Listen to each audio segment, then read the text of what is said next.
So hi, Michael. Hi, Great to talk to you today. You? As you know, we're doing a series of interviews for Circle Wellness Academy students, and I think there's quite a lot our students could learn from you. So I appreciate you giving me some time. That's right. So spring is in the air. We've got new lambs. We've got a new business. So New business, do you want yeah. to tell us a little bit about Fit Manor?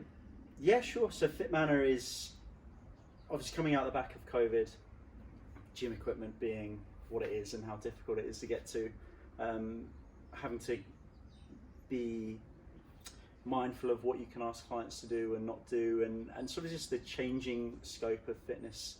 I mean, primarily in the UK, that's what I see is why do people need to go to gyms now? I think the ease of the accessibility and the ease of training at home, something that I hope sticks around a bit more. I don't think it has to be binary. You either go to the gym or you train at home. But having that selection of actually still having a high quality program as opposed to just do 20 burpees. That shouldn't be your only home training option. So we're just trying to sort of lead the way on that. So allowing people to train properly at home if they want to. And then the support around it is, again, it's just how can we make it easier for you?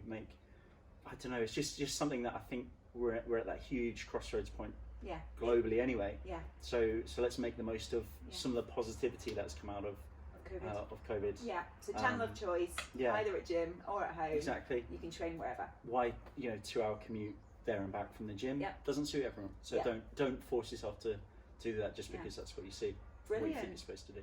So very, very exciting. And I'm going to ask you just to rewind for a second. Sure. So how did you start in the health and wellbeing industry? So where did it all start? So I've always been, I guess as every PT says in these things, I've always been into fitness, into health. So I was coaching swimming as a teenager, so I was a swimmer, helping out that whilst I was at school. Sort of always assumed I'd be a little bit more corporate, so went to university with the intention of becoming a lawyer. Realised daft, hated it, hate the office environment, it's just not for me.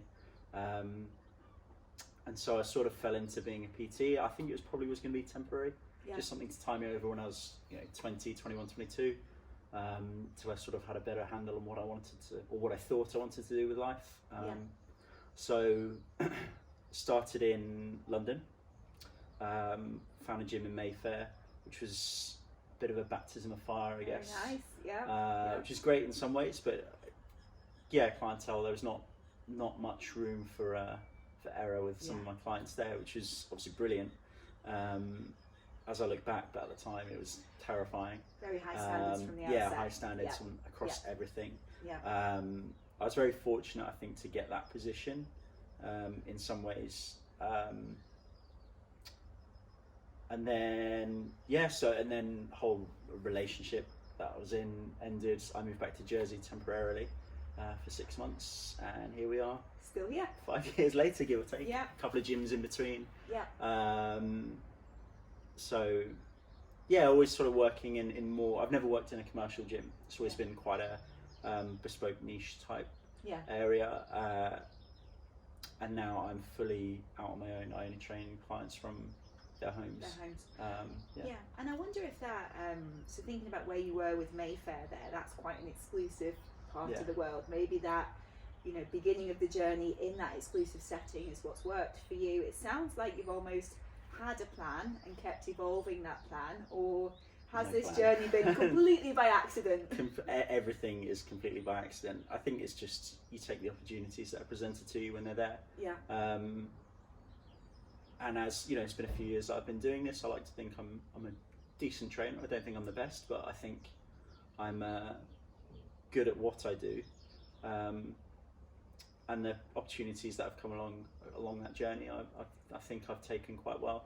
And then it's just about foresight. Then, as you build it out, is all right. Well, now what's next, and where do I go from there? And I think I'm more, as in the last 2 or 3 years, I've probably got a much better handle on things, and now I'm starting to think more long term than I was at any other point along the journey. So you're being perhaps a little bit more strategic now, but back then it was purely having your eyes open to what's going on around you, an opportunity came along, having the energy to grab that, go for it. I think it's the whole, it's I did get sucked into that sort of, you're a PT or you can make X amount, in a year and you can charge this much. And I, I was making, a good wage, so I couldn't complain at all, but it came with a lot more hours than perhaps I thought it would, more early mornings, more late nights, all the background stuff that you don't really put in your price per hour sort of rate.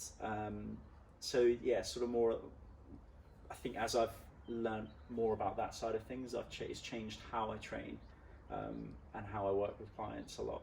And I think I'm a better, I don't think, I do know a lot more than I did say at maybe the year 2 mark. Is all I've learned in that, not all I've learned, but the big change is communication. I think I've just become a much better communicator. I say as I'm stuttering through some of this. But see, actually this was going to be my question. So if you were starting out again, what would you do differently? What would be your lesson to your former self? Be brutally honest with yourself. I mean, things that it's you hear no a lot, or things don't go your way. And sometimes that's down to just, there's nothing you can do with that client or that person. They are who they are.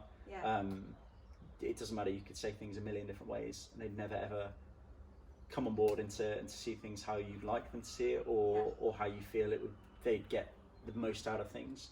That's not the case every time. It's easy to sort of just, oh no, it's not my fault. It's being very honest about when a no is because you've got it wrong, and when a no is actually I did everything that was possible at that point. And not taking it personally. And the times where you have got it wrong is learn from it pretty quick. I remember reading about that actually 10% of people in the world just won't like you. There's no reason for it. It's not, it's just a personality type might not mix. So totally. I guess sometimes you might be in that situation with a client, and then it's the choice of, do you try and find a common ground together through great communication, or do you go, actually you might be better with, go find someone else. But you again, use that as an opportunity. Go find someone else. Could be, I know this trainer and they're going to be great for you. And you build another relationship with somebody else that will then do the same for you when they find somebody that's not quite right for them. I mean, it's important. People are trusting you with a huge amount of money, huge amount of time, and the thing that is most precious to them, their health and their body. So it's okay to get things wrong a little bit, but learn from it. That's all it is. It's just be honest with yourself as often as you can, and don't hide away from that mirror when you shine it up to your own face. I think, I had a boss many years ago, and that was his favourite saying is, have you raised the mirror today? And had a look at your actions and what you're doing. And I think such an important thing to do, hard thing to do, right? Even harder actually to ask other people, what they think of you, and ask for feedback. Do you ask for client feedback? Often. Sometimes I don't ask, I get it anyway.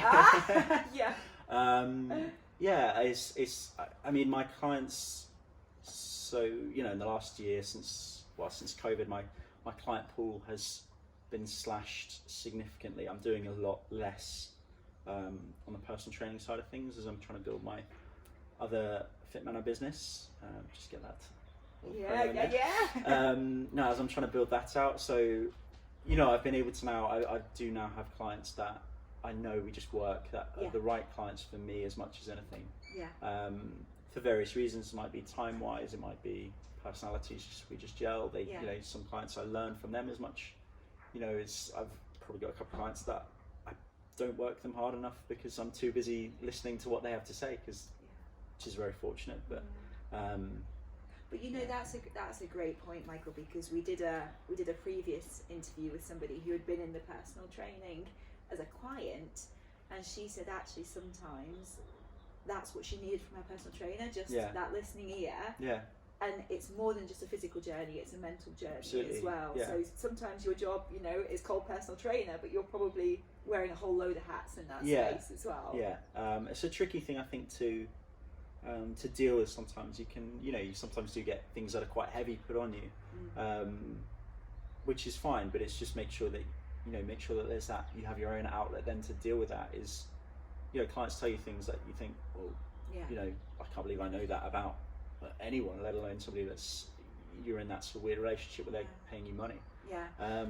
But yeah. Can I touch on that for 1 second? Because we've been looking at people's responses to, I guess, what we call COVID fatigue, how they've dealt with COVID over the last year and a half, all the different impacts. And I guess as personal trainers probably become more and more busy again now, as people, you know, the world starts to open again, you talk about some of this heavy stuff clients might have with you. This could become more common.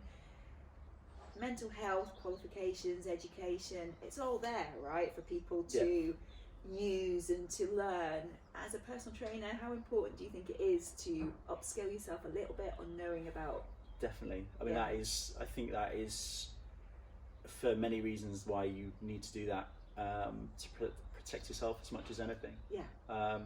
But also to deal with people properly. You know, is not give them advice that's not, you know, maybe it's not even giving them advice. It's not saying the wrong thing. Yeah. Even if you're trying to help, making it worse. You make it worse. Yeah. It's so easy to do, and it's really easy to misstep. So I think that is something that we, as trainers, it's difficult because it's such a, you know, it can be a bit of the Wild West with PTs at times. So you just got to take it off on your own back and actually learn more about the best ways to handle situations, because you don't quite know what's going to come at you, and maybe all that needs to happen is a client tells you something and you say that we need to stop here, I can't do anything to help you. Maybe you need to go and see a therapist or whatever it is, you know, a mental health professional. So it's know your limitations, educate yourself as much as possible. Absolutely. So that you can help in some situations and recognise when you can't. Yes, that's important. And do that pass on. Recognise when you can't help. And really not be afraid of that. Really, really good advice, because I think you're right. If you try and suddenly go into a situation that you're not qualified to talk about, absolutely. Exactly. Great advice. So while we're on the advice front, I'm going to touch on Fit Manor, new business. I mean, some people would say you're crazy starting a business after COVID, but actually you've seized the opportunity of this is something that stemmed from the environment of COVID. But a business that needs resilience, it needs your energy as you're setting it up, plus still doing a bit of your personal training. Yes. How do you find the energy? How do you find the resilience? What's the advice on that? You know pretty quickly if you want to do it or not. And I'm very fortunate that my Fit Manor business partner is, all the skills that I don't have are there in abundance on the other side. So I'm getting so much support and help on that front, which is very fortunate. And doing it on your own is really, really tricky. Really tricky. You know, most PTs will be aware of that, of how difficult it is to operate and run a business on your own. So it's something that you've got to find the best fit for you. You know, with how you run your model. And I think that from there, it's just, if you want it, you will really seize it and attack it. But make sure you give yourself a bit of time. You know, you don't want to burn out. You want this to be sustainable. So it's just being organised, I think, is the best thing to do. Is fit the time in. So I'm hearing, do something you're passionate about as a start off. And then it won't feel as much for you like work. Know the signs of when you're burning out and take some time out for you. And I think the other thing is, it's quite interesting with personal trainers. Sometimes obviously it's a very competitive market, and so perhaps, you know, friendships or drawing together might not feel the most natural thing, but I think what you're saying is actually that can be quite helpful sometimes. Definitely. It's I mean, how often do you see that is 2 or 3 PTs from a gym go off and build something together? And I think that's a really, really great thing as well. It's something that I think the industry needs a lot more of, is that sort of mutual support, as opposed to sort of every man out there for himself. And I think it's difficult. I've never been in that sort of situation in that commercial gym where it's maybe a little bit more dog eat dog, but I can imagine that it could be very easy to let that take over. But it's not. There are enough clients. There are so many people that maybe it's not what you see your training going with clients, or what you think, who you think your client target is. But there are you know, you look at how important health has become this year, especially. Yeah. How important it was before anyway, but it's just finding the right voice to reach the people that perhaps need to hear it. Yeah. Because, you know, if you're on a gym floor and there's 10 PTs trying to target the same person at the same time, it's, you know, nobody's going to win there. Yeah. So it's figuring out ways to talk to people that maybe haven't heard, maybe that need you more. Yeah. That haven't heard what you do, how you do it. Yeah. And it's just being a little bit more thinking outside the box, a bit more lateral thinking. Yeah. And you'll get results that way. Yeah, it's really good advice, Michael. And I guess just sort of as we sort of finish up here, mindful, the fitness and wellbeing industry, it's running at pace. It's constantly evolving. We've seen, you know, digitization come in, a lot more technology when gyms were closed, and sort of yoga on Zoom and everything else that we never would have imagined would have worked before. But if you were a student about to qualify and they're about to start their new business, what would you ask them to consider as they move into this industry to make sure they're keeping at pace? I think there's a lot. I think it's don't sacrifice one-to-ones, like really learn how to be a PT. Yeah. Maybe you do want to be a bit more online focused, maybe not. I think, like I say, as the world is becoming a lot more digitized, you see Apple Fitness are going to own that space. You know, can you compete with that without having had that face-to-face contact first? I think it's tricky. It's not undoable, but I think you're then competing in a market where it's going to become very difficult to have that laptop lifestyle for PTs. Yeah. I think one-to-ones will be where PTs will really be able to thrive. So don't sacrifice that for the six-figure dream living on a beach in Bali, because I don't think there are many people out there that will ever have that possibility. Yeah. And there are lots of easier ways to make money if you do want to sit in front of a laptop. Yeah. To be honest, Yeah. that's why I've never shifted away from that. It's one-to-ones are incredible. It's such a special relationship you can have with clients, and how you can help people, and it's don't forget that that's sort of what you're in it for, and that passion will always shine through. Yeah. I think if you really care, people will see that.